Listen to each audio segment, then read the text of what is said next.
Hello, everybody. Welcome to Telli Talks, where we talk about life, growth, relationships, and all things in between. We are here at the Classic Cat, and this episode is sponsored by 8 Lab.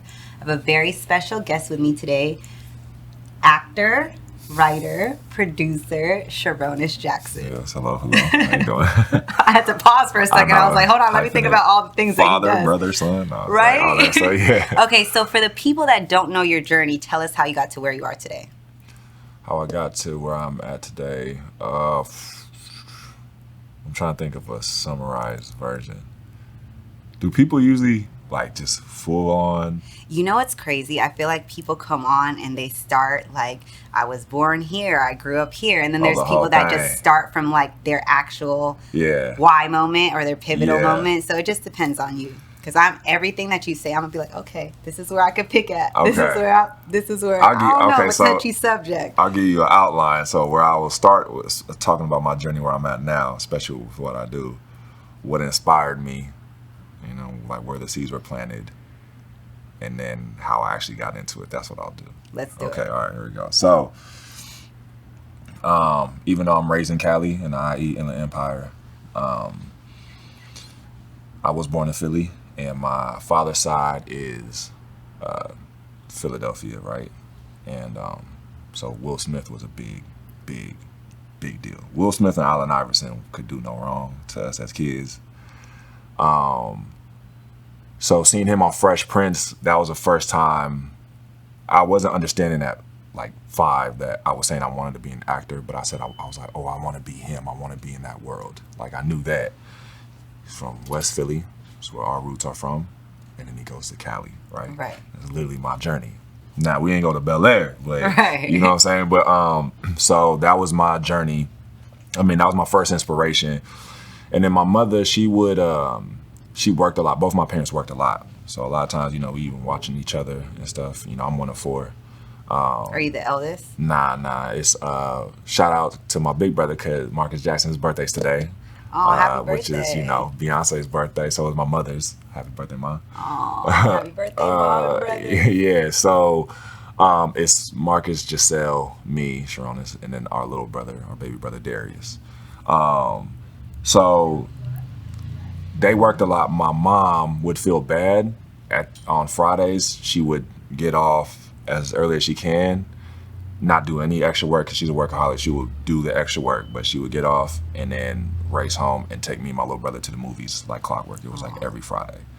And that was my first initial seed of like my love for this, because going to the movies and the things I was feeling when I was watching them, from anything, we like whether I was seeing Titanic, whether I was seeing Tarzan, the animated movie, all those movies made me feel things. I was just like, wow, like I want to do this. I love the feeling I get when I come here. It was my favorite thing to do. To this day, I go weekly. How old were you when you started going to the movies with your mom?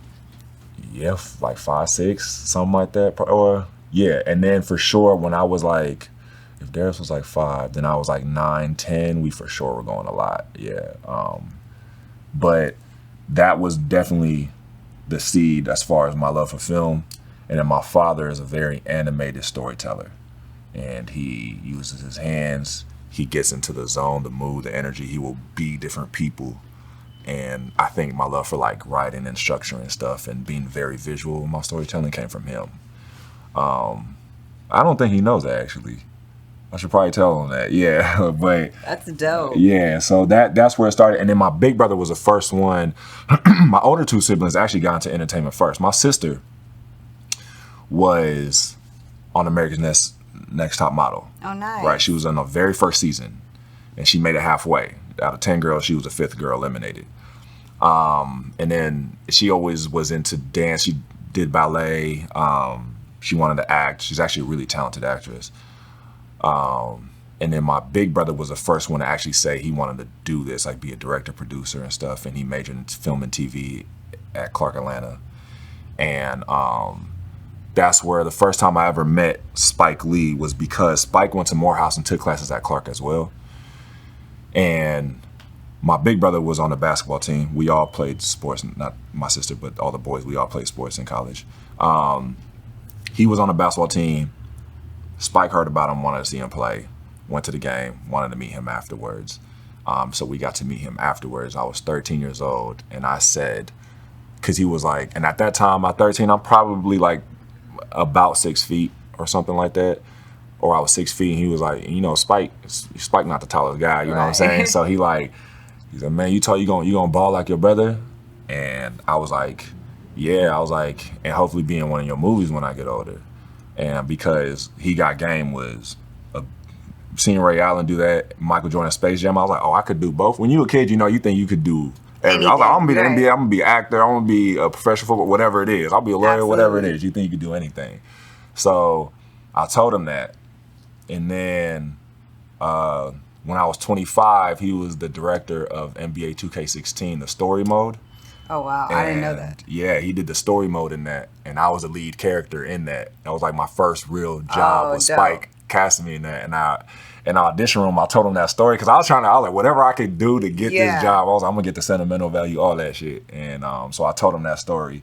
And he kind of vaguely remembered my brother because my brother's super light, right? He like 6'6", lefty, was super nice, and he remembered. He's like, "Oh yeah, that super light skinned dude killing us, right?" I was like, "Yeah." So that was my very first job like that. But how was working with Spike? Man, super generous. Also, I got to meet people like the Godfather director Francis Ford Coppola.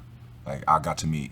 That experience was so crazy because it's like you go from being so hungry and doing student films for free. And this is at 13. Well, no, this is now the fact that was when I met him was 13. When you fast forward, I was 25 when I met him, and that's when I did that.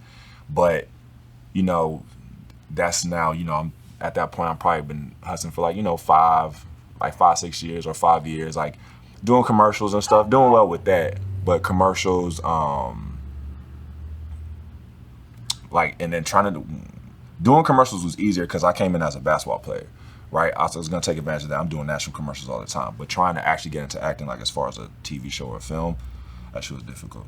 And so you're doing every little thing to get some tape so you could put a reel together, right? When you're getting roles or agents and stuff. So I was doing these short films, and for free. Like I said, I'm doing roles. At that time, did you have an agent? No, not leading into going. At first, no, into and acting. then I did.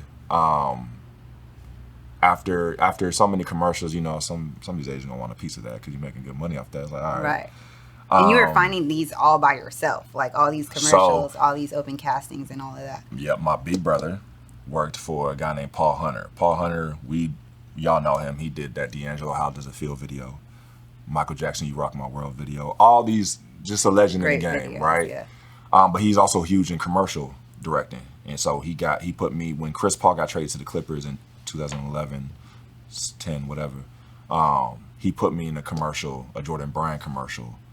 And I shot at Paramount for 3 days, and he's throwing me a lob, which I would never dunk again in anything, because when you're young, you're yeah, but take after take after take. I was dunking for 3 days. Oh, I promise you, I tell people this all the time. My bounce was never the same after that. You only have so many jumps in your body. I'm telling you, days, 3 days. How many dunks were you doing a day? I don't know. I can't tell you.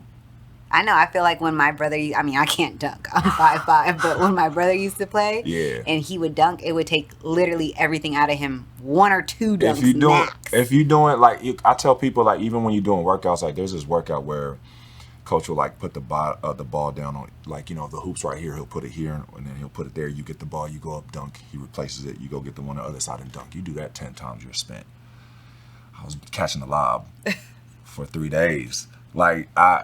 I was I'm never gonna do that again. It took me a while to even feel like my hips were okay. It was you really gotta go crazy. To recovery after that. Yeah, that's why. So anytime after that, as I was getting older in this, and more years into, some young guys would come in, and be like, okay, so who wants to dunk? And these guys are like, ooh, because they're like, oh, I'm gonna be on camera. Right. We're gonna get paid the same anyways, bro. There's gonna be a quick clip of us. We're gonna get these residuals all the same. So would they be like that? I'm like, yeah, go ahead. Right. I'll pass it. I'll be the guy on the side, I don't care. Right. I'm getting the same money. I'm never doing it to myself again. So when I'm doing a movie or a show, I will tell them, if they're like, all right, so right here, we want you to dunk, and I'm like, okay, so what are your angles? I need to know all the setups. I'm telling you right now, you're getting 3 takes max each one. That's it. I'm not doing this a bunch of times, and I'll be clear about that. Obviously not, because I have the experience. So right. But just like to kind of round it out, like going into this, my senior year of high school. So like, I'm a former athlete, basketball, football, and all that. I took theater my senior year of high school, and I needed an elective, and I always was like, man, I always wanted to act, so like this could be cool, but I never did it. And in high school, if you took theater, it was like they were nerds. Oh, I was gonna say you never took theater in high school. Nah, not until my senior year. So like that whole entire time, I wasn't doing nothing. Like it was all just a dream in my head. And then, and like I said, like doing that type of stuff in high school is just like, you just thought. Even though I still wanted to, I looked at who was in the theater class, and it just all seemed like so nerdy to me. I was just like, this isn't the vibe. But obviously that's like being young and immature and judging the book by its cover. Like, because when I did it, I loved it. I loved the people. Everything was so cool about it. You guys had like-minded interests. Like Exactly. You guys wanted to do the same Exactly. And then you're getting inspired by people's performances you didn't know was capable of doing so. Because out at lunch, when you're seeing them out and about, they're like timid, or some of them are like, this person hangs with the goth kids. This kid is over here, just different walks of people. Exactly. But when you go in there and they're like pouring out, I'm like, whoa. So that was a way to bond. But my theater teacher, Miss Mastrione, and I always give her credit for this. Because if it wasn't for her, I don't know when I would have pursued what I wanted or how serious I would have took it. Because she was like, listen, I know you're going to... I know you have a scholarship. I know you're gonna be an athlete, but if you wanted to take this serious, she's like, I wouldn't feel right not sharing this with you. If you wanted to take this serious, I think you could actually do it. I think you got something. Like honestly, I really do. And at that time, like she had done like some theater stuff. I think she took a theater program like at college, and maybe like little guest star roles or something like that, which is a big deal to us at that time. Right. I was just like, oh shit. And this is still in Philly, or is this? This is out here now. Cali? So in the IE in in the Inland Empire is. So when did Riverside you move County, from Philly to the IE? A child.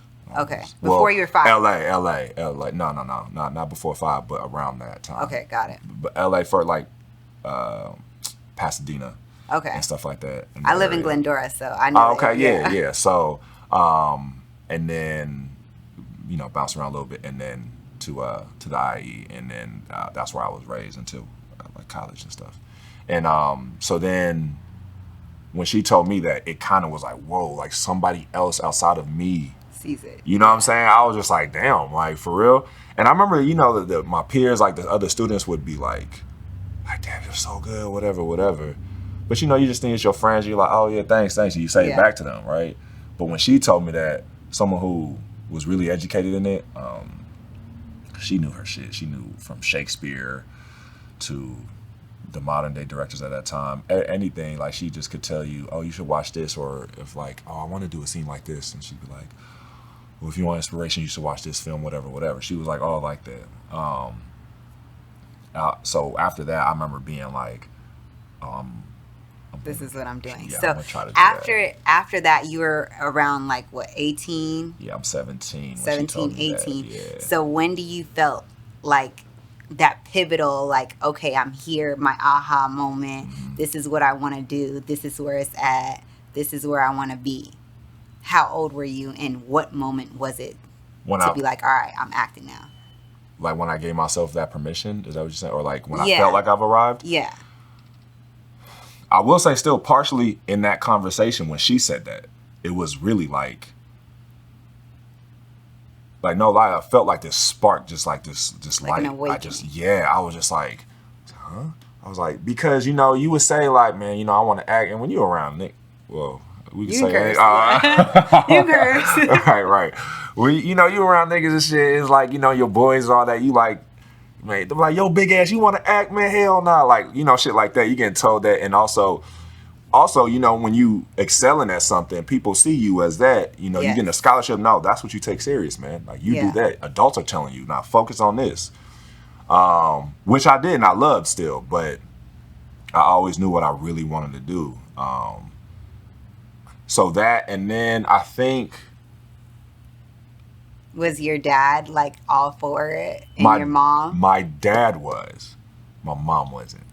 My mom's from Panama, man, and foreigners' education is number one all the time. You could talk to anybody that Nigerians, Ghanaians, whoever, their parents' education. My Chinese American friends' education, their parents. It's a big thing. My dad was like, shockingly to me, he was just like all kind of for it, Right. I think because he saw some like minor victories early on. He seen me doing like these I did a Foot Locker commercial with Carmelo Anthony and shit, and I'm like speaking in it. So I had like these little things happening. And he was like, "Oh, okay, yeah." And along and this the way, is during high school, like throughout college. College, okay. College, which was a thing, because at that time, it's not like today. You wasn't supposed to make no type of money being a student athlete. Right. So I would have to lie and shit. I'm gonna get the program in trouble. Not like whatever. Fuck them. So like it's like you would have to lie. I'd have to lie and say I didn't get paid doing those commercials.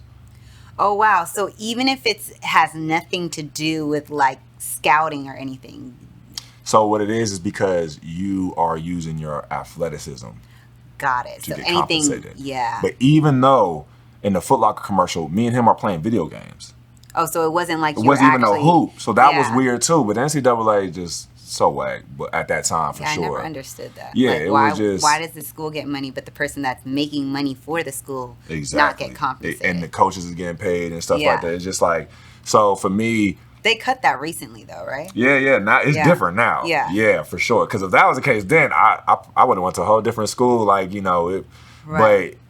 Yeah, at that time you would get like they were like investigating me and stuff for just being in the commercial. That's crazy. And you're playing video games. Playing video games. That I was like, I've done other commercials where I actually dunked, but you can't see my face, so they never know it was me. Right.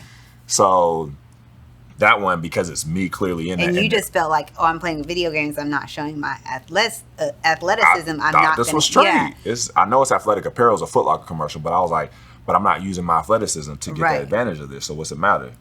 But and that's you couldn't say operate. that you were acting. Like you couldn't say. It was I tried. I did. Right. I was like, nah, this is what I want to do. This is acting. I was like, I'm in a theater program. This is what I do. So did they think like, oh, are you acting right now, trying to tell us your Who knows, right? They keep things close to the chest, right? Who knows? But like, yeah, it was like a whole thing, and the players in the conferences or coaches hating and stuff, so they're like telling on you and everything. It was whack. But like I said, that's why I'm happy the kids now are able to, they're getting bread now. Yeah. Some of these kids are going to get way more bread now playing college. They actually are going professional because some of them realistically won't. There's a small percentage that really make it to that second contract. Absolutely. Really small percentage. So it's just like, I'm really happy that they're able to now, because at that time, you got to imagine when you are the best where you're from and you being told all these things. Some of these guys now, especially these days, it's different because the social media is involved. So they got like 3 million followers. It's like, I know they're thinking something, but then let's just say you don't make it, like that fall off, and people commenting like, oh, he fell off, whatever. That's why sports psychiatrists that's why that exists. It's a real thing. So absolutely. But for them to at least get paid and make a brand off it, I love, because they can flip that to something, Absolutely. Versus back then, like around the time I was playing, it was just like, you couldn't benefit, you couldn't make no money off it, or you'd compromise your amateur status, and then you'd have to go pro. So right. Like I played overseas and stuff, but it's different from a $2 million NIL deal. So how was playing overseas, leaving LA, and just where were you? I played like bounced around like Tokyo, Hong Kong was dope. Taiwan was my favorite. Taiwan? I've never been to Taiwan, but I grew up in Japan, and I love... You grew up in Japan? I grew up in Japan. And so where? In Yokosuka, like close to Yokohama. Yeah. Yeah. Okay, so I had a cousin that's in the Navy, and he was stationed out there. Okay, so I was about to ask. And so when I went to Tokyo, we got to link up, and that was really fun. I loved Tokyo. It was so clean. Yeah. I loved how clean it was. But it's so busy, too. It is. So busy. Actually, it really Very is. Very congested. Very much so. In Asia, though, a lot of it is like that, I noticed. But even my sense of style, I kind of picked up a little bit. I was just looking at people, just their casual street walk wear. And I was just like, damn, they shit up to par. Made me get on my game a little bit more. So I do attribute playing in Asia up in my style more. How is Taiwan? I was in Hulane, and we were treated like kings. And Yeah, I feel like, you know what? Man. Asian culture loves, like, black people in they general. love, yeah, and they love hoop. Yeah. They love Yeah. basketball so much. Yes, especially younger generation. Older generation was a little tricky at times because it was just like blatant racist behavior at times, which was wild. But you're in a homogenous country, right? It's like there's nothing but them, and if you're playing in a rural area, because at times, one time like in China, I was in like, I don't even know what the fuck it's called, to be honest. But yeah, that was different. Beautiful, but yeah, that was different. So some people were like scared of you, just walking your existence, just scared of you, or like you'd walk in the elevator and literally the cliche thing, like they'd rush off. That was wild. Oh, wow. But that was like the older. I wasn't Yeah. around them a lot, so Like the elderly people yeah. that didn't know better, so they don't do better. Exactly. So you know they're doing things, or They're probably like, oh my God, this giant. They're like, this. yeah, and yeah, you get on the train and stuff. I remember one time me and my teammate, and he's black as well. We got on a train. I remember the car that we were in, like people just slowly started moving away, and we were in there like kind of by ourselves at one point. That shit was crazy. But on the flip, there was places I went to. Sometimes I didn't even have to pay for my food. They would clear out the stores for me to shop in. I was just like, nah, they could shop. So in it's here. one extreme to Yeah, which the was other so extreme. wild. It was so wild.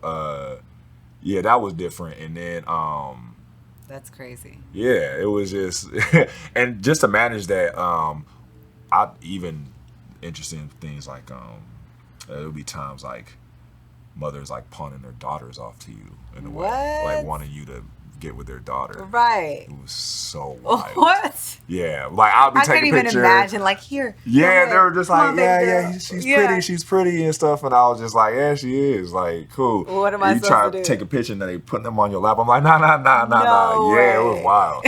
And sometimes Pawning their daughter. sometimes the daughters even like, it ranged, but like there was times where like they were trying to pawn out, it was like a young girl. I was just like, this girl has to be 15, 16. It was really wild. Wow. I think they're just trying to get out of a sticky situation. Right. And they're trying anything they can, you know. So it's, you know, it's hard to ever judge somebody when their back's against the wall and they're like in a financial pressured situation or something Absolutely. like that. And they probably felt like this is the only way we can, you know, make something happen in our lives. She could get citizenship here. She move Right. us there, you know, because it's always when you're foreign, you're always taking care of the family. My mom always sending money back home, you know what I mean, to Panama. So that's just natural and stuff. So what, you're Japanese? Filipino. Yeah, so my mom does the same Oh. thing. Got it. I knew it. I was about to say. I was like, if you understand, so you're first generation on her side. Mm-hmm. Got it. She was born in the Philippines. Yeah, I was too. You were too. Yeah, I left when I was 3. But you went to Tokyo first? No, I went to up north, Hayward, like Concord area. You went, Northern Cal. Oh, you from Yeah. NoCal? No, so Every time. So, Also, you're yeah. from, no. No, I'm not. So I left when I was 3, Okay. and then we went to Singapore because my dad was in the military too. Yeah, He yeah. met my mom when he was stationed in the Philippines. Okay. When he was 18 and she was 16, so they Okay. kind of like he took her, young. So he took her, and then they kind of like moved every 3 years. So I spent a lot of my like adolescent years in Japan, and then I moved to Cali when I was 20. So you, like, what, you barely American? I went to an American school in Japan. Right, of course. Yeah, and then I just moved like every 3 years. My dad's black from Alabama. I assume so. Yeah. Okay. Is it okay? I'll ask you questions too. Absolutely. All right. So you went to an American school in Japan. Mm-hmm. Was it diverse? Yeah, it was diverse. Like, we had a few. It was on a military base. Yeah. So they had like their own American school, and then there was other bases like that. Like when I played basketball, we would go to like 30 minutes away. Same thing in America, you know, where you like go 30 minutes to play an away game and stuff like that. But they were still Americans in Japan, and just a Japanese like American school. And then, how was that experience like? It it was fun I mean, to it's what me. you I mean, knew. like, yeah, it's what I knew, and I just moved every 3 years, and I was never. Was the that reason- okay? Were you like used to it? I was used to it. So you didn't I care. was used to like making new friends and like, okay, I'm gonna see you, and then I'm not gonna see Yeah, you. So same. it's I kind of moved like around a no lot, too. attachment. Yeah. You know, like I'd be cool with them, but then it's like, okay, I know this isn't gonna Yeah. last. So you knew that young though. You were like, yeah, I knew that. You were able to not. I be knew attached. that since I left the Philippines at 3. Because when I left at 3, we were moving every 3 years. Of course. So it was just established like, early on. This is yeah. what we do. We move every 3 years. Yeah. Damn. Because I will say I moved around. I went to a lot of schools too. So I would say probably the same thing. But I will say there was like one or two times where it was hard for me. Yeah, Because I feel like I was like, oh, I thought we were gonna be here though. I thought this was like, you know. And when I left Japan though, because my dad was in the military, and then my ex-husband was in the military, and then we got stationed in Japan too. Yeah. So like when I left Japan, I was already grown, you know. So I stayed there the longest, like the majority of the time, and then I went to Cali. So that was a change. So I'm about to say, and then when you went to Cali grown, where'd you go? Up north or down here? No, I was in LA. You was in LA at 20. When at 20, I was in LA.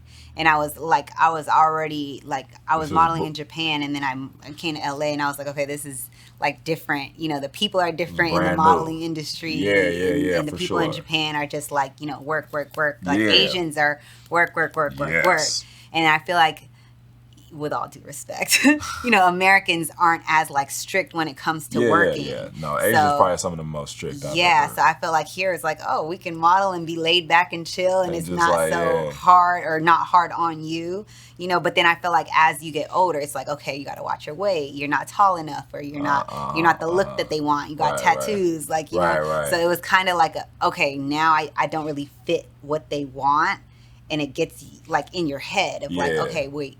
Am I supposed to do this? Is this what I'm gonna do, or is this where I fit? Do I need to go somewhere else? So it's kind of like it was different than what I was used to. And like, okay, were y'all up to date with everything?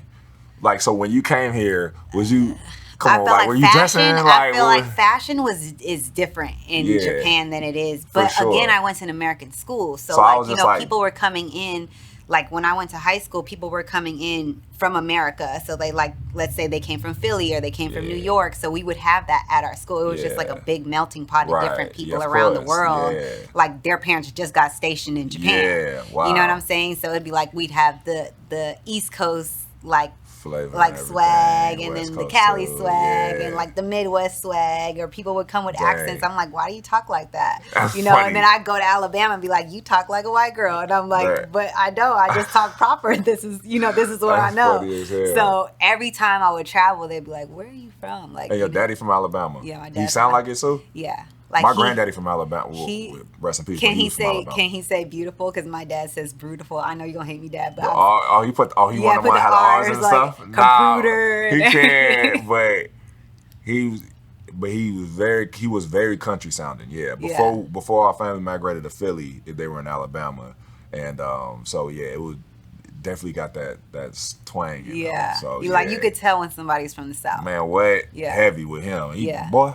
And their mannerisms are different too. Absolutely, yeah. Their mannerisms are different, and it's just crazy because it's just like when you travel around the world, it's like people's culture is different. But I feel like in America we have different cultures.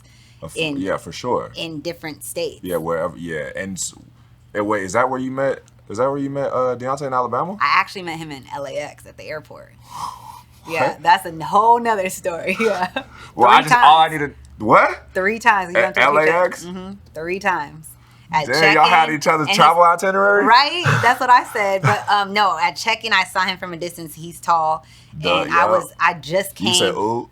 Yeah, I was like, ooh, okay, he's tall. And then I just came from like a pool party, and I was wearing like a striped dress. He knows exactly what I was wearing, and we bumped into each other at check-in, and then bumped in again at TSA, and then bumped in again when we were going to our gates. So that, and then when someone's going to talk to you. Look, yeah. He came up. Yeah, he came up to me, and I was acting like I was on my phone and stuff. So here we go. I was dry as hell, like nothing's on my phone. All right, what you about to say? You know? Excuse me. Yeah. You know how they do. You know how you do. Y'all guys know how you talk to girls. And so, yeah, and then he was like, oh, I'm from Alabama. And I was like, my dad's from Alabama. So it was just so then there you go, icebreaker. That was, yeah. So where I found you was Insecure. So I just recently started watching Insecure. I've been hearing about it so much. It finally got on Netflix, and I was just like, that's the second leg I was talking about. Yes. So to me, when I watched Insecure, and I was like, I always wonder, not just Insecure, but just roles in general, like how people classify roles that they play. And you know how some people like won't do horror because they don't want that in their head, or you know, just certain scenes or whatever the case is. So how did you, or was okay with your role in Insecure? How did you like manage that into your life? Yeah, that's a good question. Yeah, I mean, because there's definitely some roles I wouldn't do, like a couple roles I wouldn't do at all. But like what roles? Like what kind of roles? I wouldn't portray a pedophile, like molest, anything like that. Like not at all. But there's been like there was a movie like Kevin Bacon. He did a movie called The Woodsman. It's really good. I mean, but he's like, you know, a sexual. A registered sex offender, and but that movie is like, it's really good, but and you know it's not like in this way that glorifies it in any way actually at all, but just like you got to be brave to take that on. And then mentally, I feel like when you're portraying a role, I'm not an actor, so I wouldn't know, but I feel like knowing myself as a person, if I'm portraying something, I want to get deep into it. Of course, you want to be as real as possible. Right. And then you get so in your head, like the Joker, for example. You know, like that's like a tough role to play because you're playing like almost insane. Yeah. You know, and it's like, how do you get that out of your head and like just live in the real world and not be in your that type of role? See, what's different to me though, Joker is so extreme where he doesn't feel like a human being. It's almost like you could just use your imagination and go wild. Right. But to play like, you know, a sexual predator, that's crazy. I don't have the imagination for that. I can't fathom.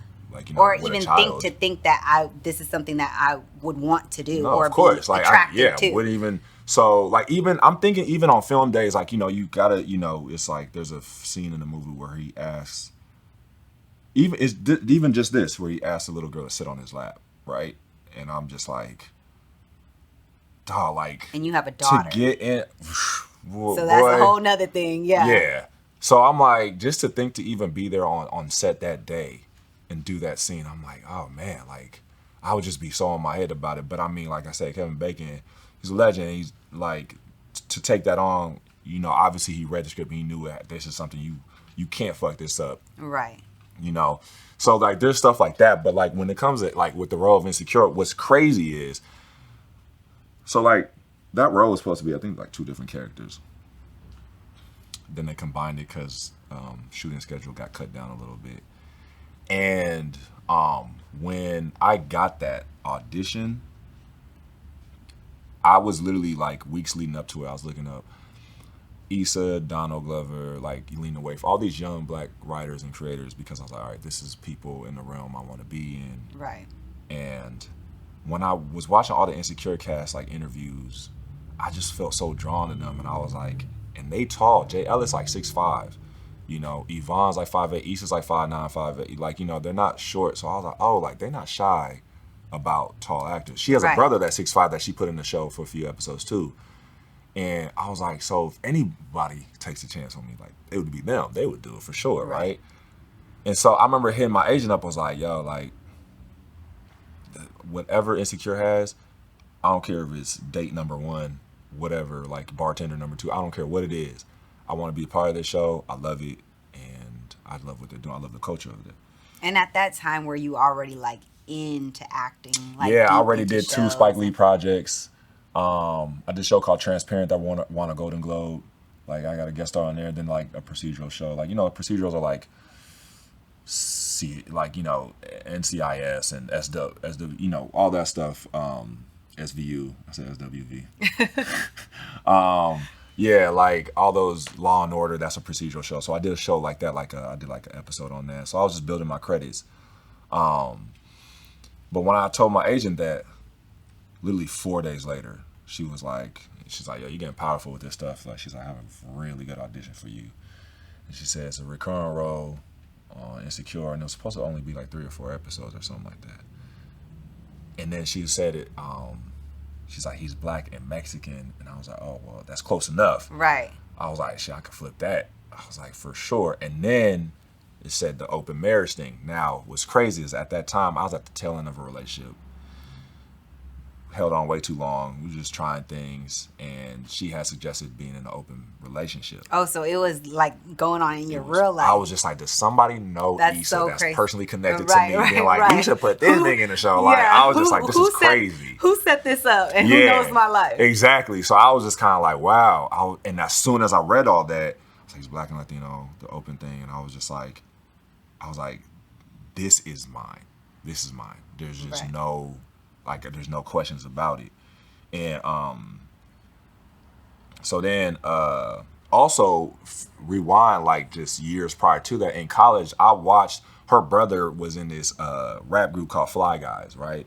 And they were kind of big out here, and they had a web series. It was fucking funny to me. It was funny as fuck. I knew about it because this girl I had fucked around with messed with one of the dudes on there, and she just brought up, she's like, yeah, this dude we used to talk to, he you should watch this, it's funny. And I was just like, all right.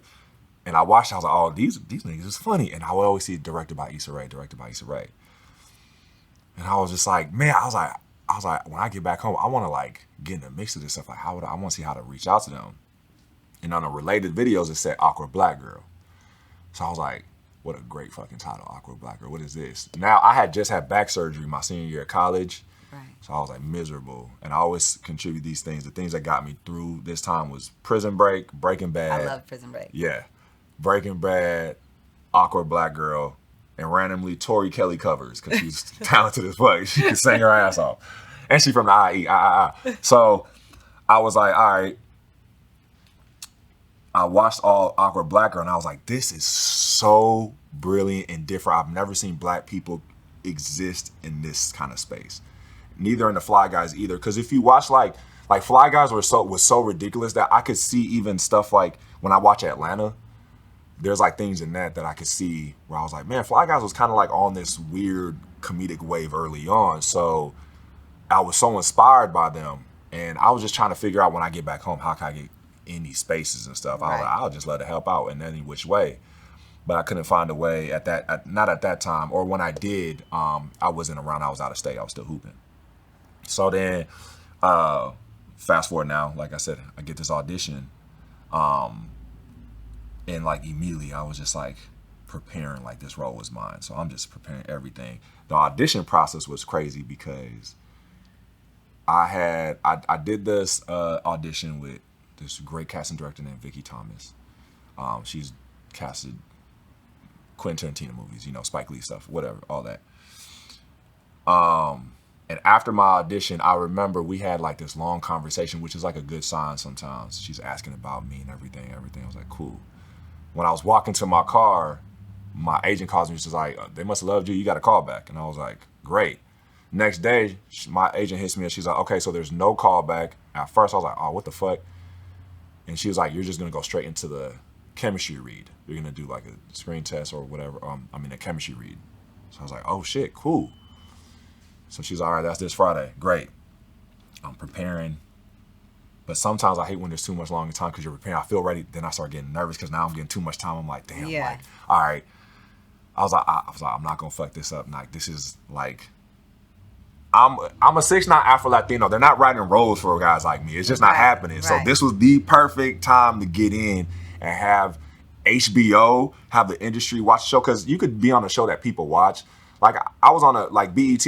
I was on a show on BET, and fans have watched it. There was like, we had like the first episode, we had like 2-point-something million people watching or something like that. That's not like, that's decent, but nobody in the industry watched it. So it's not like that helped me necessarily with my career as far as moving things around. Insecure, the industry loved the show. And on top of that, the fans, it was a moment for us. And so I'm getting nervous, ground myself, I'm meditating, I'm doing all these things. Okay, cool. And then that day I go and I see it's you and you. There's 4 droves that day. It's me and 3 other guys. Mm-hmm. One guy, he's just a new guy. No one recognized him. Like, didn't have much credits. It was a dude that was on the game, that showed the game, was there. And I was like, what? What the fuck he doing here? I feel like he older than what? All right, cool. Older than what the description of the person Yeah, well, I is. feel like he read older, but then I was like, Right. all right, whatever, though. You never know which way they're going. And I seen Miguel's ass. And I was like, I swear to God, they Miguel, cast like the Miguel. singer? Yeah. I was hot. I was like, no. I was like, you got a life, bro. You good. Let me eat. Let me get out of here, bro. And Yvonne way taller than him. I was like, I don't want to see that no more. I'm tired of that. I want to see way taller guys than the girls. I want normal, like, What representation. Right. Yeah, right, you know what I'm saying? So, and description was a tall. actually, nah. It didn't have no description about the height, which is why I was like, cool, but like, it was mainly about him being, that mix and In an an open relationship. I was Right. like, I'm eating. So then I go in and I have a. So you knew all those people were auditioning for the same role. Yeah, as because you see them. Right. You walk in and I was just like, this. It's down to us. One of us is gonna get it. Right. And this is we did that at the Sony lot. So I was like, all right, cool. So then I go in and I do well. I have a great time. Me and Yvonne click. And they're super cool about it. I never told, Melina Matsuka, she's a director. She directed like Beyonce, like Lemonade and stuff, like all that shit. She directs on producer on Insecure too. I never told her this, but she has this she has such a like a dry demeanor and stuff. So that was the only thing that made me nervous. I was like, damn, Melina don't look happy. I was like, man, turn up like everybody else, man. It's just like, I was like, do I got it or not? She don't like me, whatever. But I was just like getting in my head. So then I leave, right? Okay. I leave. I'm walking to my car. I think Miguel goes in after me. My car is far because we're on the lot, right? So my car is far. I'm walking. Along my journey, then I see Miguel in a damn cart getting driven to his car. I was like, this nigga getting special treatment and shit. Don't tell me they gave it to me already.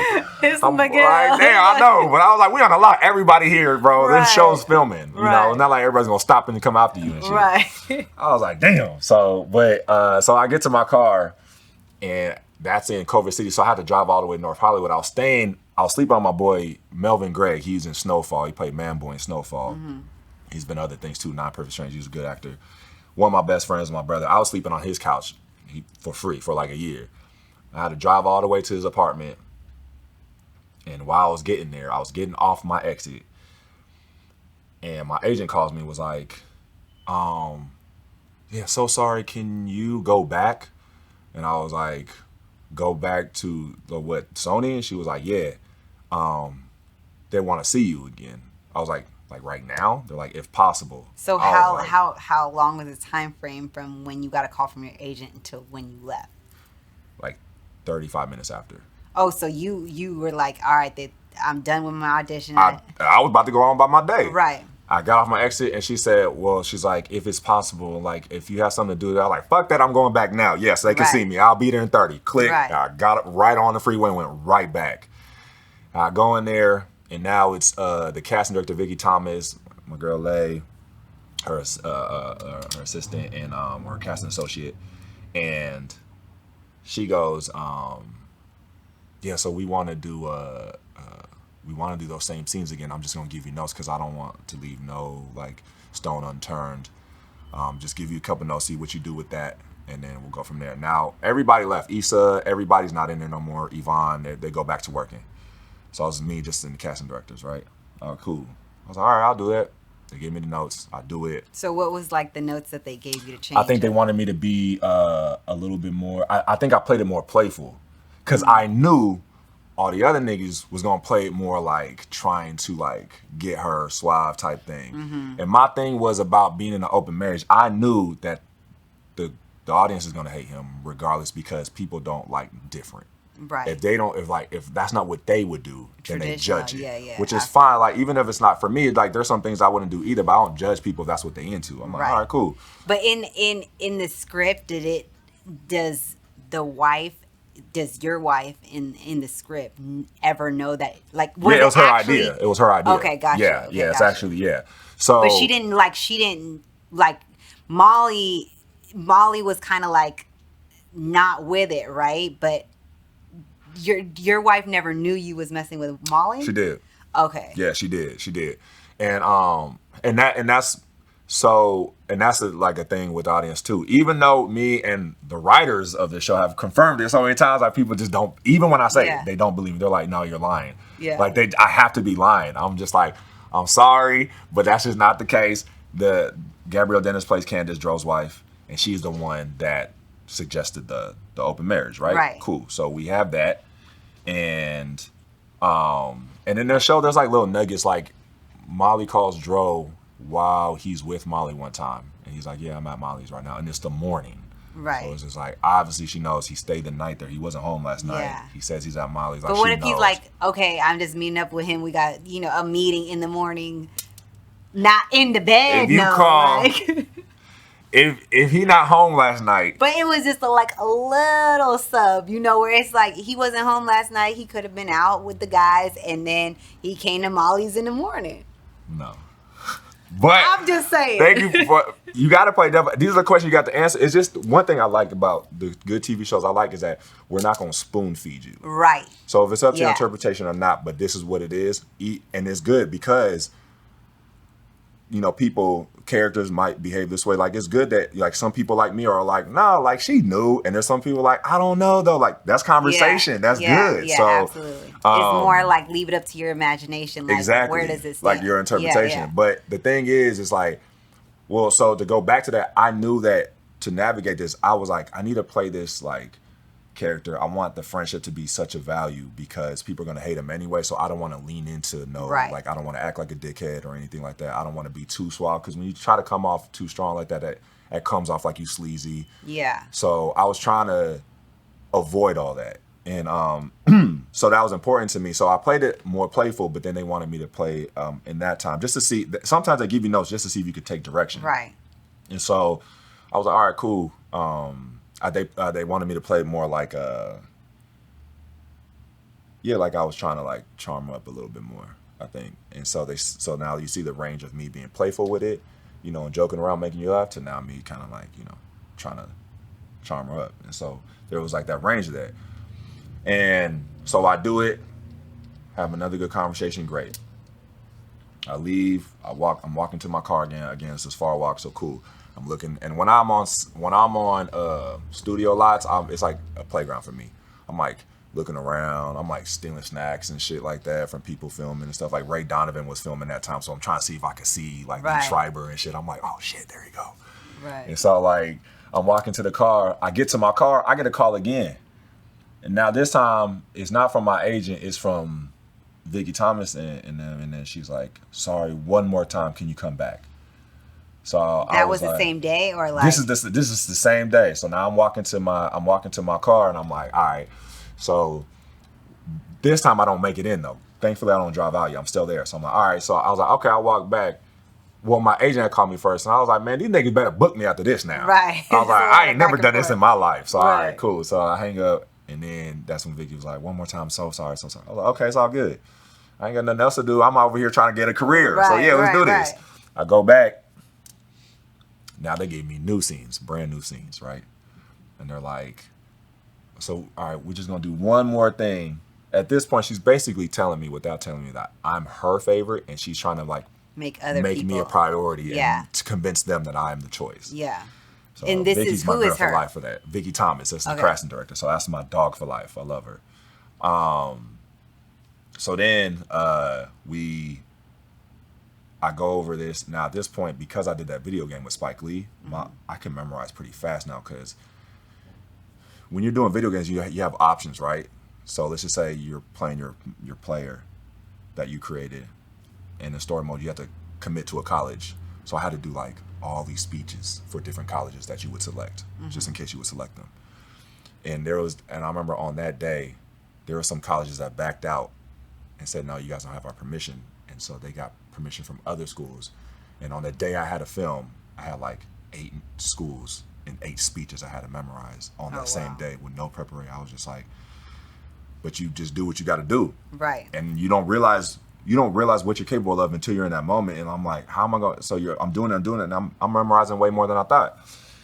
And so I was just like, So now she was like, take as much time as you want. So I took 10 minutes. I was just like, I'm good. And she was like, are you sure you can have more time? I was like, no, let's do this, right? Because I'm good. I'm like, I got my juices flowing. I'm good. Right. So I do this scene. They like it. All right, cool. So I leave. Don't hear from them for like 2 days. Then, so 2 days, now I'm at my boy Matt Murray's spot, one of my best friends, and he's an actor as well. Really funny and talented dude. I'm in there, and my boy Stefan James, who's also an actor, right? Producing partner of mine, but he did this movie, If Beale Street Could Talk, right? And that's the Moonlight director, Barry Jenkins movie. And he was in the process of going through that. So he's, finding out he was going to do that. So that day, I get the call the same day. And we're all like, we're together. And my agent called and she was like, hey. I was like, what's up? And she goes, just want to tell you that you got the role. And me and my nigga was like, let's fucking go, nigga, let's turn up. Like, we over here, like, dab each other up, over here tearing up and crying and shit. And it was just like one of the best moments of my life because that literally changed my life, And so we were just so excited. And from then on, like, I just knew that, I knew that things were going to get a little better for me because I'm going to be seen in the light. Right. Even though I knew you can't ever really gauge until your episodes are showing, but I was like, I know I'm a part of a show that's a big deal right now. Right. So I was also nervous. I was like, don't fuck this up. Even though I wish I could burn every single tape of that first season I was on. So bad. But it's all good, part of the journey. So from then on, like, I just knew other opportunities were coming in.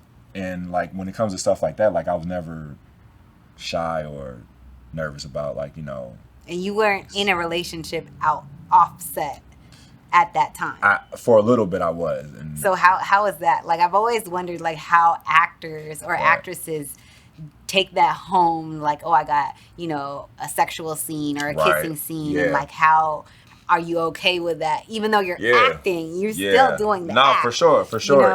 It's interesting. So, it depends, right? Like, to me, I'm not, when the shoe's on the other foot, I'm not really someone that feels a way about that. The only time someone's going to feel a way is if you know that there's, like, something there or something. Right. But, like, me and Yvonne were never like that. We're friends, we're cool. Right. But it was never like, Yvonne's like,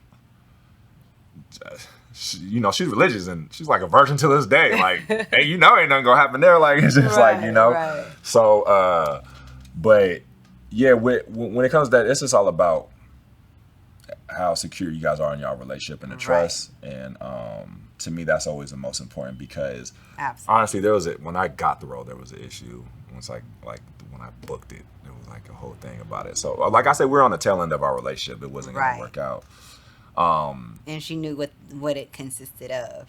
That wasn't even like, it wasn't even that. It was like she was thinking about the stuff coming like with it outside of it. Oh, like the fame and like. Sure, yeah. I was like, man, you acting like I'm Will Smith. Like, so I'm just gonna be a little bit more popular. Like, it's just like whatever. But so that is just all about communication, being very clear. All right, this is happening, whatever. But because and also not being a hypocrite, because if you're dealing with someone, let's just say, who does the same thing, like, I would never get in the way of that because I know at some point, Now, for me, like, now that I've done that, like the whole sex scene stuff, like the project has to make sense now. Like, I done showed my ass enough, so I'm like, all right, it's cool. It gotta make sense. It really gotta make sense. Like, this for isn't me. all I can do. I can do other things. I'm like, too, let me not, or like, I'd rather things be more implied. Like, maybe it's post sex or it's about to be. You see us kissing and it cuts away, whatever. Right, like, right. Exactly. But for that show, to me though, it made sense. And that show, one, is HBO. Everybody know how HBO get down. If you watch Game of Thrones, you done seen dicks all over the place. You watch Euphoria, you done seen everything. It's crazy, you know what I'm saying? It's like, but that's as HBO kind of pride itself on, like, being as authentic and as real, as gritty as possible and stuff. So for me, that I always said too, HBO was a dream of mine to be on. And so I got my wish, and that's what comes with territory, and I did it. So, but then, after a while, you're able to, you get a, now and you're like, oh, okay, like, well, I'll do this and I won't do this. You kind of start knowing, like, what you'll be comfortable with. And again, like, I'm still open to it. I'm just not as liberal as I was when I was young. Like, fuck it, let's go, let's do this. Like, I was all about it. actually until my very first section ever, when it happened on that show, and that first day, you know, I'm thinking it ain't gonna be shit. I'm like, yeah, for sure. Like, I done had sex in my life. I know how to do this shit. So, but when I got in that trailer and all I saw as my wardrobe was a robe and a cock sock, I was like, fuck. This shit real today. Like, oh damn, I'm here. Like, it's going on camera. Yeah. It's gonna be on TV, and millions of people gonna see it. I was like, shit. That wasn't like a thought in your head, like how I'm about to do this right now. Like, this is uncomfortable. I don't know how I'm gonna act this role. Yeah. But what really helped was like, people were really helpful that day. One, they closed the set. The only people are gonna be in is you, your partner, and like the camera operator. Everybody, they black out the screens. Don't know, like, you know, not every set is as good as Insecure was, but they made you feel really comfortable. And then I had people like someone. So you had literally nothing on but a sock. Yeah, and that's it. Everything in there, like everything you put, like balls, dick, everything. Because you know, if you don't, then from the back you can see. But like, yeah, so you put everything in there, and then there's like these sticky things you peel off and you stick it to your skin, so it stays. And she was more clothes. She had like just booty shorts on but I've been in scenes where the girl was basically naked too, and they just have like this strip, like that covers, you know, the cat. So like it was just this strip, which sometimes can like kind of shift depending on whatever they going through. But like yeah, you know, it's definitely interesting. Yeah. I'm sure it's different. Like, I'm sure it's like, all right. And you got people looking at, because the other set I did, there was cameras, people in there. Yeah. And I remember I was like, man, we got to clear this out a little bit. It's too many. Too many people I'm nervous as hell. And it was crazy. Yeah, I was just super nervous and stuff. And I was like, because me and Parker McKenna Posey, she, did you ever watch My Wife and Kids? Mm-hmm. She was a little girl, Katie. She grown now, right? Yeah. So it was just like, I was like, this is crazy. I'm about to have sex with Katie and shit. Like, this is wild. So, but yeah, like, you know, it was crazy for me and her because they had mad people in this room, man. We had to be like, man, can we just clear? Yeah. The craziest thing was she had to do this thing before we get into the sex scene. Like, we're kissing, and then she like goes down and implies that she's about to give me head, right? And she goes out of frame. I remember she's right here, and she starts going down, and I look up, and I'm looking right in the eyes of the sound dude. He's like this. And I said, get the fuck out of here. I was like, bro, you need to go over there. You can get the sound somewhere else, bro. Yeah. That shit was like, that's when we were like, all right, we need to start clearing this out. There was just way too many people in there. And then you're doing like, you know, like we were intimate going at it. Yeah. Like, you know, it was just way more like graphic than as far as the actual act of it than like on Insecure, like I said, it was way more intimate and everything. And she was like more clothed and covered up. Like my body was covering her, so you can't tell. Right. So that was like, yeah, it was definitely different scenarios. So that's why I said not every set is like that. Yeah. Unless you make it, you got to, you know, and you know, you got a lot of say as an actor, you do. So it's just about you knowing that you can. And you saying your piece. Yeah. Because if you don't, man, you know, they'll just think like, oh, this is what it's supposed to be, and then you go and then you're just going about it. But yeah, that definitely was an interesting time for me and Parker. So I can't even imagine. I can't even imagine. So for everyone that comes on, we play this game. Okay. A game of, what should we do? We have if you had to, would you rather, or pick your poison. Oh wow, these sound like good games too. You like all three of them? I haven't played these two, but I've played Pick Your Poison. You like Pick Your Poison? Yeah, it's like a this or that. So almost like Would You Rather. Okay, so then we can eliminate Would You Rather, and it'll be between If You Had To. If You Had To is, it's the same concept. Like if you had to sleep in a bucket or dig a hole to the Earth's upper mantle, which is negative 21 miles. I'm about to say, Jesus Christ. Okay, so which is more highly reviewed, highly rated? Which one do you like? This one. This is, your poisons are never see the sun again or live without music. Oof. Lose all of the pictures you've ever taken or have your cell phone only be able to charge up to 10%. Okay.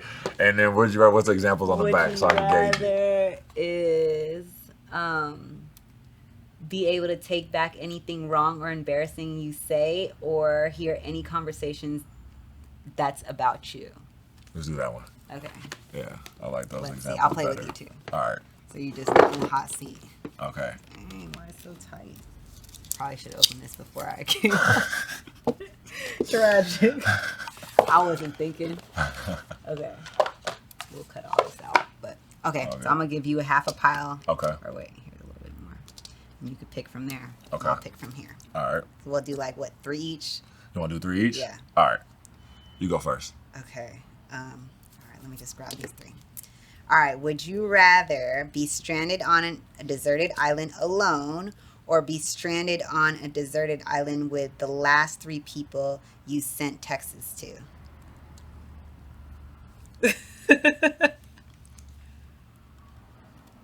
Hold on. Alone or... Ooh, alone. You said ooh, alone. Yeah. I'd rather be alone. For sure. What about you? Actually... No, I'll take that back. You'd be with 3 people? Yep. The last 3 people I probably sent texts to was probably like you, Mac, probably my videographer, Alex that owns a classic cat. I'd stay on the island with you guys. I think we just talk about why are we stuck on the fucking island and try to get off the island. It's all about ideas now, more brains. At this point. All right, it's on you. Okay. I don't even know what the people on the side mean. So would you rather A, one fortune cookie you open have winning lottery numbers, or B, for the rest of your life, they all have cash? Like who all has fortune cookie you open it as cash. Oh, I'd for the rather. Rest of your life. But what if it's like $1? That's a lot of work. I'm going lottery ticket. I'm doing the lottery ticket too. I'm like, what if it's like $1 or You're a quarter? Right. And it's so like, I just gotta keep cracking them. I gotta, and it's. I do it, but I'm going lottery. Yeah. I'm going one and done. Yeah, for sure. Okay. Would you rather be a low-level government employee who actually helps citizens, or be a famous political figurehead who doesn't do anything but gives people hope? Say that again? Damn. Be a low-level government employee who actually helps citizens. Like lowest level, bottom of the barrel. Yeah, I see what you're saying. Like I'm a district, or a famous political figurehead who doesn't do anything but gives people hope. Damn, because one's broken, one's not. Right. And the but good one's doing broke. Something and one's not. But not doing nothing for himself, that sucks, man. I don't want to be broke, but also don't want to be... I like helping people, though. Gosh, I guess I'll take one for the team and be a low level, just actually making a difference. Yeah, you know what? I'll do that because when you that high, famous political figure, your whole life is all ridiculed. Yeah. Like, as much as I like Obama and stuff like that, or whatever, but there's going to be things that he gets torn apart for no matter what. I'm talking about him as man, not like him and his policies and shit. So I'm just like... Nah, your family, and you need protection. Nah, I'll be a bishop and help. Like, I'll be low level. Yeah, for sure. I agree. You would too. And then people hate you. Like, and then you're just doing things to like say you're gonna do things, and you're not really doing things, and then your word isn't bond. Yeah, and then you got people making ads about your personal business. Yeah, and it might not. His daughter got pregnant at 15. Like, God damn, hold on. Not your business. Oh, just for the Jacksons now. Well, that's crazy. Nah, hell no. Would you rather be celebrated for an achievement you didn't make, or watch another person take credit for something you did? Ooh, I hate when I do something and like I bust my ass for it and you don't get that recognition of like appreciation. And on top of that, have somebody else take it. Yeah, that's like the double whammy. But I feel like I wouldn't know how to live if someone celebrated me for someone else's achievement either. Like I would be like, ooh, that's not my work. At this point, you're choosing one of the lesser two evils. Yeah. So which would it be? I would probably, I feel like because it happens already, I would do the one that you've done it, but you're not getting the credit for. Because I feel like it happens so much. Yeah, I think that. But I don't know how, like, you know, someone's like, oh my gosh, you made this building and it's so beautiful and the architect of it is phenomenal. Like, oh, you wrote this way script. To be, yeah, like, way to put it together. I don't know. And you're like, yeah, you know, I spent countless years doing this. Yeah. And then you're just like guilty every day, you know? Like, that'll probably make you sick. Yeah, sick. Yeah, I'd probably have to watch another person take credit for something I did. I think it's because it has happened before. Yeah. I think it would be easier to deal with. Not say it's easy. Yeah. It's easier. Yeah. And it still hurts regardless. Yeah, like, let's just say if I hurt. lose sleep, let's just say I lose 2 years of sleep for that, I'd lose like 20 years of sleep over the other one. 110%. Like, for the rest of my life. Yeah, 110%. Especially if that's the staple like I'm known for. Let's just say like, you know, people are like, oh, you made this app and it's like the new like fucking Uber, but this, you know. Right. I'm just like, yeah, and then it's like a multi-million-dollar idea. And you're I just have taking this all $1 billion home and shit. And I'm just in there. Yeah, no, I couldn't That's live crazy. like that. The only way I could make that up though is if I just gave back so much. Yeah, but I still feel like it's a different give back because it's not your idea. So it's kind of like you're making yourself feel better about the situation. You're making yourself feel better about the situation, but it's not even your situation. It's almost like, damn, when you do it, it's like, would I be able to be like, all right, I did this, rather than like, nah, this wasn't me. I would just always have other people say it. I would never confirm. But you already confirmed because you got the perks. For sure getting the perks, right? But like, let's just say like, it's also like, because you said something, right, where you're like, yeah, but it's different, right? If I'm helping people, I was like, to make myself feel better. But do you think the person I'm giving the home to cares? If they're thinking like, they're like, I don't give a fuck what his morals are. I got 8 kids, and I live in a pot. Nigga, I need a home. Yeah. You know what I'm saying? They're not going to care where the money comes from. I don't know, man. Like.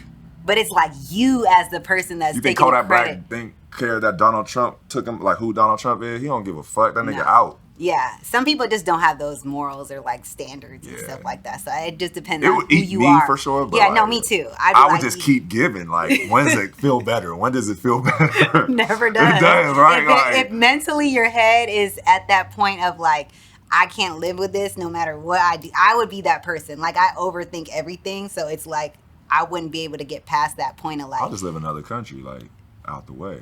Then I wouldn't have to face it as much. Yeah, but you gotta like if it's like a monetary thing, right? And it's like let's say like the Uber idea, right? Right. Or let's say you came up with Tesla. You know what I'm saying? Yeah. And it was like Elon Musk's idea, and then they gave it to you, and they're like, oh, here goes all the money, and you're just like, yeah, I wouldn't feel bad about Elon, but I feel like maybe if the situation was different, like it was from a bad person, then you'd be like, all right, I don't feel so bad. But how would you know, right? Yeah. It's a tough one. It's a tough one. But I still would have to see somebody else take credit just because. I feel like it'd just be easier to live Money with. don't buy happiness, man. Yeah, that is Money true. don't buy happiness. I know people think so. It help, but it don't buy happiness. It don't. Like, it should. Yeah, I'm with you on that one then. Yeah. Okay. All right. It's on you. My last one. Ooh, would you rather date a porn star or date a porn addict? Fuck. A porn addict?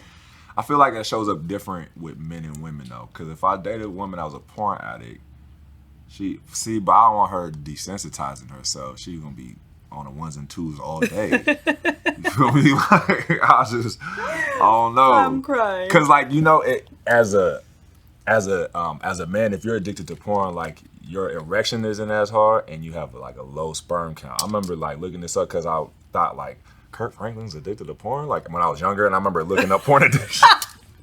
I didn't know that. For real? I didn't know that. No way. You never heard that? I've never heard it. Bro, dead ass, yeah. What? It blew my mind too. But I was younger than when I heard that. Yeah, I don't mean to like bring this back up or anything. But for you, brother, I know you out the woods and shit. But like, it's like, What? yeah, like I remember looking it up and it's saying like your dick don't get as hard and you got like a low nut count. And I said, oh hell no. So that's I remember being like strict about. I was like, I already did twice this week, so like I just like nah. So but hold on, like because I feel like a porn star. Dating a porn star, regardless, it's you both having sex the whole day, all day, every day. Nah, that's not true. Because what if she's star? like? What if she works like twice a month? That's true.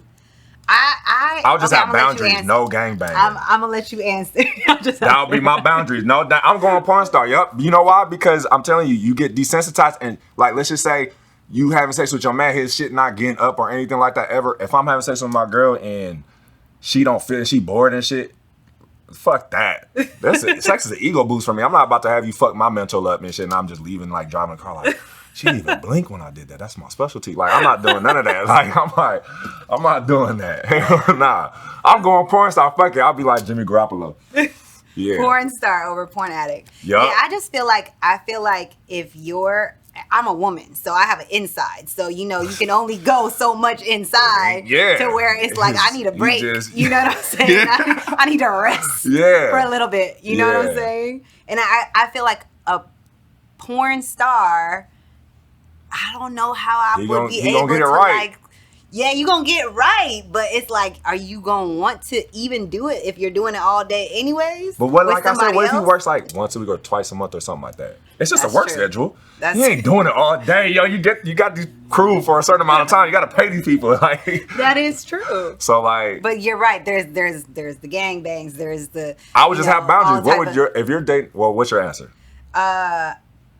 I would do a porn star over the porn addict. Yeah, I need a break. Like, you know what I'm saying? That's my thing. I got a hole. Yeah. I need a break. Like, the porn star is like, I feel like the porn star wouldn't want to have sex with me so much because you think so? You're at work having sex. But there's a sentimental value here. Like, you know what I'm saying? True. It's like the other one, he think it's work. He like, okay, you doing knocking it out. But it's like, that goes back down to, I feel like, would you have sex? And this is my interpretation of this. This is like, okay, I feel like the porn star would be tired to have sex so much because he's having sex so much, or she or whatever.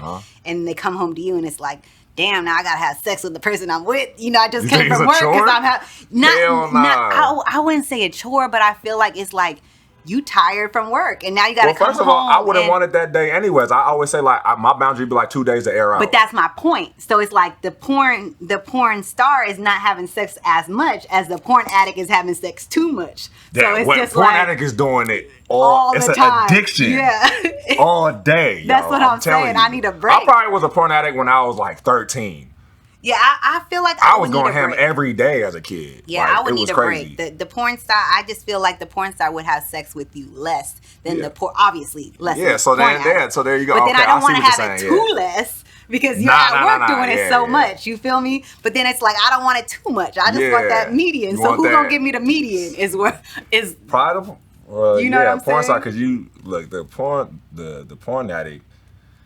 He already gonna be good. He be like, I'm tired, babe. That's what I'm saying. I know why. So yeah, and then like as far as a girl, like she just rubbing it all day. Yo, and then it's like, when is enough? Like when is like with the it's not porn addict? It's not. That's what I'm saying. She just gonna be. But it's like, okay, if it's a porn have to wear, addict, like, cosplay. Like, can they just go play with themselves? Can I get a break? Like, do we have to have sex? There's other ways to get. Or I'm gonna have to have it on while we have sex and stuff. Do I have to do that? Yeah, like, where's the, like... It's too much for the addict. Yeah. I don't want to worry about that. Give me the porn star. We're good. We don't have sex when she has work days. No gangbangs. He got restrictions. There's boundaries. No gangbangs. I won't allow that. Yeah. No more than one guy. But it can't be the same guy. You get 3 rotational guys that you get to work with. and then all right, like, I can deal with this. Porn addict, no, I'm not doing that. Yeah, that's a lot to deal with. Wait, all right, your last one. All right, let me see. Look.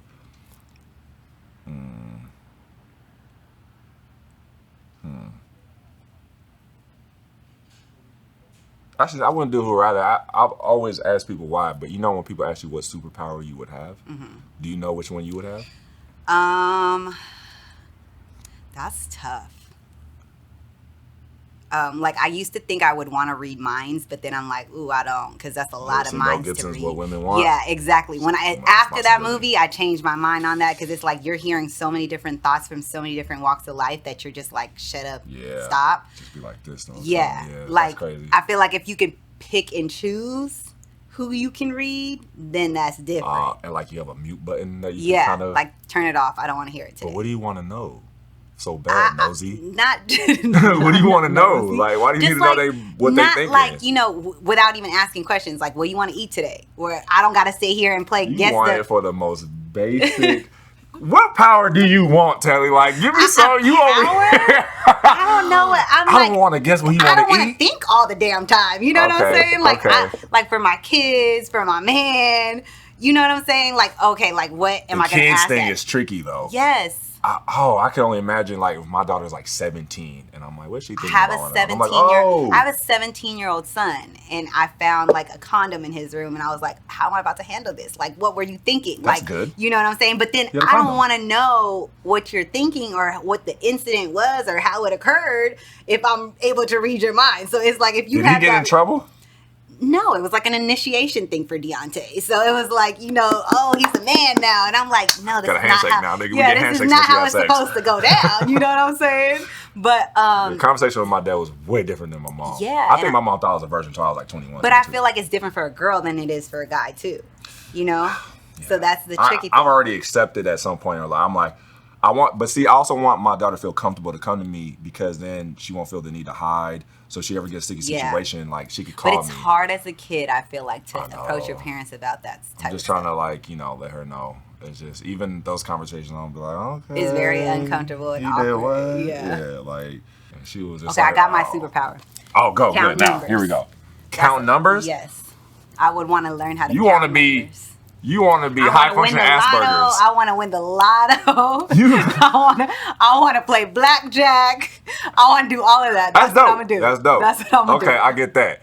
Because that kind of goes with where I say I'll be telekinetic, right? Like telekinesis, right? Because I would just do... You don't think that would give you headaches? Like, I feel like it would be so, like, strenuous on your mind. See, but I'm not trying to move, like, a garage. Like, I'm just... Like, okay, I would just do just enough to be the best ever, right? Yeah. So, like, I'd be, like, 2 times better than Steph Curry, like, at shooting. Because I just got to move a ball. It don't weigh that much and stuff. So, like, every time I would shoot, like, but you don't think you would get past moving just the ball, though? Like, I feel like it's like when people got powers, they want to use it more than just, like I said, count numbers. I'm trying to go ham. Well, every time that lotto gets to bills, I'm going ham. But I would go ham, because think about it. If I'm the best shooter ever, but my you're not going to just shoot. Dumb. You're not just going to shoot. Why not? For sure. You're going to want to move other things. I would be a quarterback. I'll be the first person to be the best quarterback and 3-point shooter ever. You know what I'm saying? I would play darts and shit. I would be like, I'll go to Olympics and be like a shooter. Only sports. Telekinesis. For sure. Only sports. Yeah, unless, like, you know, I'm doing a little party trick, you know, I'm with the wifey and shit. I'm like, you like, what's up, dude? Like, you know, moving her up and down and shit. Like, I don't know. Like, she's just like, I'm dead. Like, I would, like, you know, but nah, because also I don't want people to know I have that, to be honest. So you would hide it. It would be in hidden. A sense. Yeah. And I dare people like, how are you so? And I'm just like, hard work, you know, every day. And I just like would tell the kids something. And I would just like, I'm trying to think anything not sports related though. What would I do?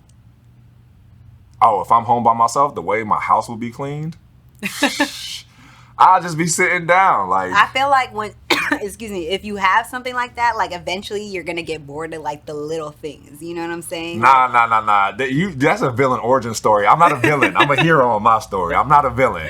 No, but I feel like it doesn't have to be bad things. It could be like just bigger things. Like, you know, if I want to move, I don't know. It's very dangerous. That's what I'm saying. You ever seen Chronicle? Mm-mm. Man, it's with Michael B. Jordan and Cole DeHaan, like, you know, and they start getting carried away with their shit.